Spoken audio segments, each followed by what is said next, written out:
Hey, ooh, hey. Oh, remember they told me that I wouldn't get it, and I wouldn't got it. Shit. I ain't had shit but in my pockets, nigga. Whoa, what's your name? 100 games, the Wolf Kool 100. You like the Kool 100 TV? Hey, yo, all my Tom MacDonald fans, gather around, you hear me?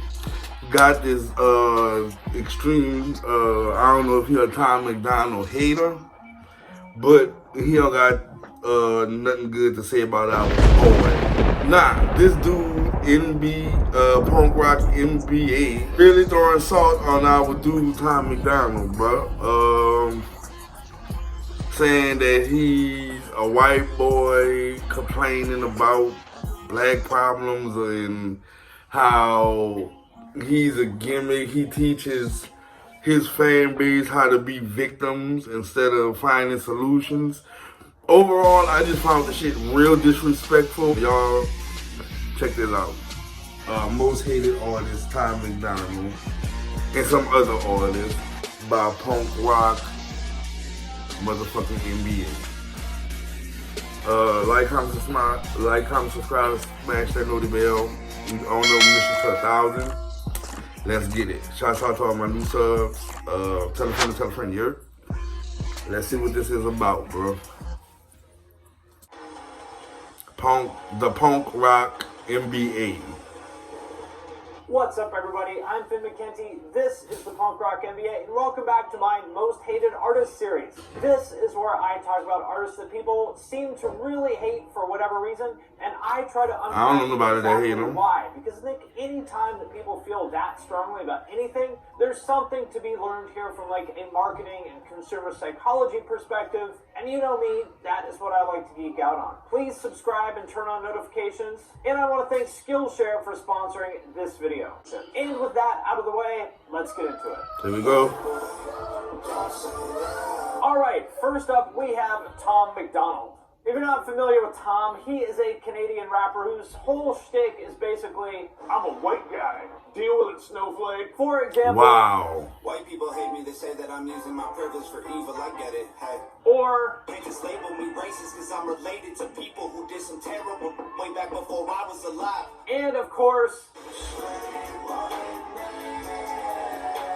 now, I generally try to avoid political stuff because that's just really not what my channel is about. But given that literally every single one of his songs is about the same thing, which, in case you didn't catch it, are, I'm a white guy, deal with it, snowflake, it kind of can't be avoided, so let's just deal with it head on. And it should be pretty obvious why so many people find that off-putting. I'm gonna talk after he's done. Listen to a big blonde white guy from Canada cry about how he's a victim in song after song after song is just kind of embarrassing. He's the musical version of that guy we all know from high school that makes angry Facebook posts every February saying, why isn't there White History Month? And obviously, this is working for him. He's got over 1 million monthly listeners on Spotify. All of his YouTube videos get millions and millions of views. He's clearly connecting with a large group of people out there. I was white trash, we rednecks, crackers since we were young. And you might be saying, wait a minute, why are you criticizing him when didn't you praise Slipknot and Fight for Your Death Punch for connecting with that demographic of like blue-collar, red state rock festival types?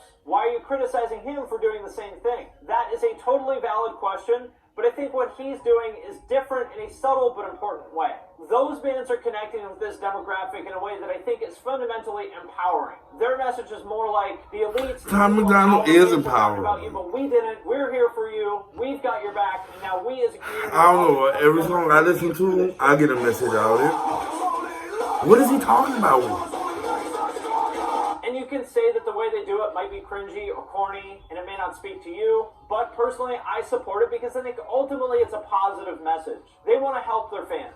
Whereas with Tom MacDonald, I don't think that he has a positive message. Ultimately, to me, it just kind of comes... Dog, do y'all, any of y'all not see the wrong in this fucking video? And this is one of my biggest... What video of music have y'all ever heard where it wasn't empowering? Play the victim card, which, in my opinion, is exactly what he does with identity politics. So he played the victim. For example, his song, That's Gay, which is just as bad as you think it is from the title. Listen, Tom MacDonald is not stupid. He knows exactly what kind of reaction this song is going to get. He knows that it's going to piss people off and that they're going to call him a homophobe, which for the record, I honestly don't think he is. I think he's just kind of an immature edgelord. And then after provoking them, he plays the victim and writes another song about how they're picking on him for being a straight white guy. And everybody angry if you say white. Okay, fine. Pass me the brush and I'll paint my face to the shade's right. And look, I get it. I am not into cancel culture, and I think most of us would agree that there are times where the extreme woke crowd goes overboard and says stuff that just kind of makes you roll your eyes. I don't know.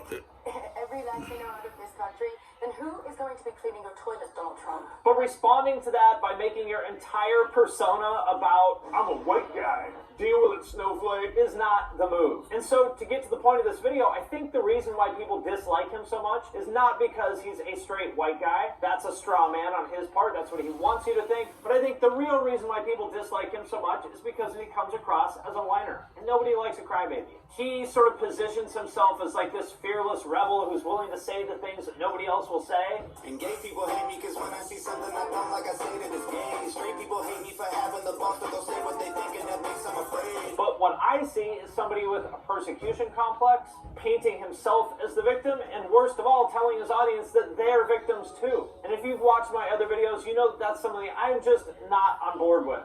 Especially when it's people who are just clearly not victims, like straight white men such as myself. We're doing fine. Trust me. It's just a very self-centered, narcissistic point of view to always be the one going, hey, what about me? Like when you go out to eat and it's time to pay and you split up the bill evenly, and there's the one guy who's like, well, technically I only ate 2 fries, so I really shouldn't have to pay for those, so can we take 50 cents off my share? Or like those rednecky kind of girls that have a bumper sticker on their 1998 Saturn that says, 51% sweetheart, 49% bitch. Don't press your luck. And they're always telling people, I just say what I think, and if you can't handle it, that's your problem. Nobody likes these people because they always make it about them, and that is just exhausting. So I think the objection to Tom MacDonald is not actually his politics, because they're so simplistic that it's hard to even take them seriously enough to care at all. The objection is that he's a whiner who tells his audience to be whiners too. And that is the distinction between him and other artists who may speak to a similar demographic, for example, Five Finger Death Punch and Hatebreed. Their message is about, get your shit together, no more excuses, you gotta do this. So Tom, if you happen to be watching this, I get it. This is obviously working for you. But I know that you're a smart guy, and you are not helping your audience by playing into this persecution thing. You gotta tell them to let all that stuff go and boss up. It's time to boss up. Fix your credit, girl, get at it. And next. Alright, now that that's over with, I got a few things to say. First of all, everything this dude just said was straight bullshit. Tom MacDonald music is about empowering your community, empowering your brother, no matter what color he is. It's about uplifting each other and yourself. It's about overcoming systemic racism and politics and just all the shit that normally goes on every day. And we all live through that shit. Even this dude right here. So for you to be saying he's a whiner, I've never heard a Tom MacDonald song, seen a Tom MacDonald video, and then after that felt like I was a victim. Oh, I wanted to cry. He's a talented dude, but I don't see nothing wrong with what he do. I'm a big time MacDonald fan. I love him, I love his wife, I love his fan base, cause they're my subs. And I, just like anybody who hate on Tom, I didn't know shit about him at first, but I gave him a try and come to find out we got more in common than you fucking think. So, all in all, I don't think he's a whiner. I don't find myself to be a whiner after listening to his content. So, we gonna rock with Tom. Him and his people not. But I just brought this video to y'all to show y'all that they got some people out there that is really tripping. And stop judging people based off what they do and what you hear. And judge off them by who they is and what you see. You know? But I ain't gonna drag it out too long. All my Tom MacDonald supporters, like, comment, subscribe, smash that notification bell, tell a friend to tell a friend. We on the goal of 100. Well, we got 100 now. our new goal is 1,000. So let's do it. Tell a friend and tell a friend. I ain't gonna hold up too much of y'all time. I'm gonna be doing the Tom MacDonald review soon, so y'all stay tuned to that. It's Kool 100, y'all. I'm out this thing.